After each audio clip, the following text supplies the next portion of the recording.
Hey everyone, welcome back to the channel. Today is part 3 of our video series on how to manage your money to really set yourself up for success in the long run. Now, to quickly recap, in step X, we talked about creating a budget so that you know what's coming in, what's going out. We then moved on to talking about building an emergency fund. We talked about employer matching funds and 401ks. We talked about high interest debt and paying that down. And then of course, in step 4, we started talking about saving for retirement again by investing in a Roth or traditional IRA account. Now, this may not come as a surprise, but today, step 5 is saving more for retirement, okay? So the question here is, are you currently saving at least, if not more, okay, but at least 15% of your pre-tax income for retirement, okay? Now, a key to remember here is that if you do have a 401k, for instance, at your place of employment, and there is a match, whatever match you get from your employer, that does count towards this 15%, okay? So if you're contributing, $3,000 and you get $1,000 from your employer, and you also have a Roth IRA where you're contributing $6,500, that all counts in terms of figuring out if you've hit that 15% threshold, okay? Now, if your employer does offer that match, okay? So you've checked, you know that it's there, then what I want you to do is increase your contributions until you hit that 15% if you're not there yet, okay? So if you're at 12%, figure out what amount of money you need to contribute to your 401k to get to at least 15%, okay? Now, again, if you don't have a 401k, but maybe you're self-employed and you have, a simple IRA or a SEP IRA that you can contribute to, then also do what you need to do to be contributing 15% to that account as well, okay? 15% is a good starting point. You can obviously do more than 15%, and I would also encourage you, if you are currently behind on your retirement contributions, you probably want to consider doing maybe 20 or 25% as your budget and income allows, okay? Now, if you get that taken care of, then what we are actually going to talk about next is step 6. So by the time you get to step 6, you're going to be in really good shape, okay? You're going to have an emergency fund. You're going to have your budget. You'll be contributing to a 401k or a SEP IRA or a simple IRA.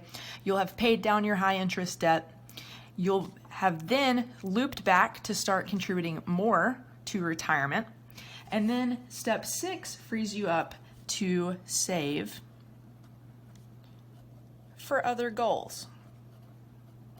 So this is when things get really exciting, okay? So if you make it to step 6, you're gonna be in really good shape. So once you get here, the question then becomes, okay, do you have the ability to open an HSA through work, which is a health savings account?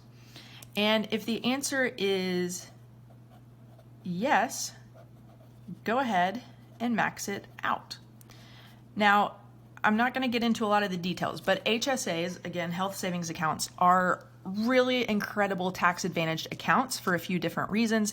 They are basically triple tax advantaged accounts, and you can actually invest the funds in these accounts and watch that money grow over time. Now, the other cool thing is that, if you have an HSA, let's say you go to the doctor and you get hit with like a $100 bill, okay? You can pay that out of pocket, okay? So you just pay it with your, credit card, or you give cash, whatever. You get the receipt, okay? When retirement time comes, if you still have that receipt, you can be reimbursed for that $100 later, okay? So the reason why you would do that is so that you can leave your funds in your HSA to continue to grow, so that by the time you're in retirement age and you have a lot of medical expenses, you have a really nice nest egg that you can pull from, okay? Now, like I said, I'm not going to get into the full details of an HSA, but if you are interested in hearing more about that, drop a comment down below and I will make a video about that in the future. So Let's say you do not have an HSA. What are you going to, look at next? Well, if you have children and you have not previously opened a 529 account, that is another possibility for you to consider if you want to help with their future education expenses. 529s are now a little more exciting than they were previously because a law did just pass where unused 529 funds can be rolled over into a Roth IRA. Now, there are a lot of stipulations around that, but if you send a kid to college and they get some scholarships, they might not use all of the funds in this account. So being able to roll it over into their 520 or to their Roth IRA is a really interesting new way to use up those funds, because previously, if you didn't use them, the money would either just sit there or you would have to pull the funds out and take a penalty because you wouldn't be using it for qualified expenses. Okay, so 529s, very interesting. Again, if that's something that you're interested in hearing more about, knowing more about, drop a comment below. I would love to make a video on that as well if it would be helpful for you all. Now, maybe you don't have children, or maybe, helping with their future education is just not a priority for you. That is totally okay. There are numerous other things that you could do at this point, and it's really up to you and your situation. So one of the other questions you can ask is, do I want to retire early? Is that a thing that I am looking to do? If so, at this point, you might want to go ahead and open a taxable brokerage account and start putting money in there. You might want to loop back to make sure that you are fully maxing out your 401k. It is very important to take advantage of those tax advantaged accounts to, again, save money on taxes. Now, if that's not what you want to do, maybe you are more focused on a traditional retirement, then you can really think about what are the other goals that I have. And this includes everything from a house down payment, a car down payment if you know that you need to buy a car soon, maybe it's some kind of really cool vacation that you want to go on with your family. I mean, tons of options. I mean, fill in the blank right here. It could be any number of things depending on what your interests are and what you want to accomplish. And then the last thing that I would also, recommend putting under here is giving.